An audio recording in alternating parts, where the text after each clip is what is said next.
വികസന പരിപാടികളുടെ ഉദ്ഘാടനത്തിനായി തലസ്ഥാനത്തെത്തിയ പ്രധാനമന്ത്രിയെ വേദിയിൽ സ്വീകരിച്ചത് ബി.ജെ.പി. മേയർ വി രാജേഷും ഡെപ്യൂട്ടി മേയർ ആശാദുമാണ്. കാൽ തൊട്ട് വന്ദിക്കാൻ ശ്രമിച്ച രാജേഷിനെ കെട്ടിപ്പിടിച്ച് തോളിൽ തട്ടി അഭിനന്ദിക്കുകയായിരുന്നു നരേന്ദ്രമോദി ചെയ്തത്.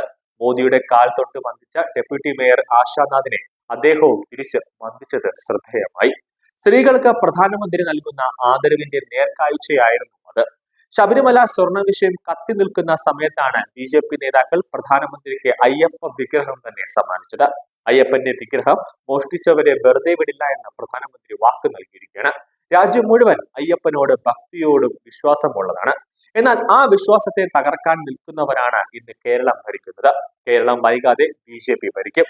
അയ്യപ്പന്റെ സ്വർണം മോഷ്ടിച്ചവരെല്ലാം ജയിലിലാകും എന്നാണ്. ഇത് മോദിയുടെ ഗ്യാരണ്ടി ആണ് എന്നൊരു ഉറപ്പാണ് മോദി അനന്തപത്മനാഭന്റെ മണ്ണിലെ ജനങ്ങൾക്ക് നൽകിയത്.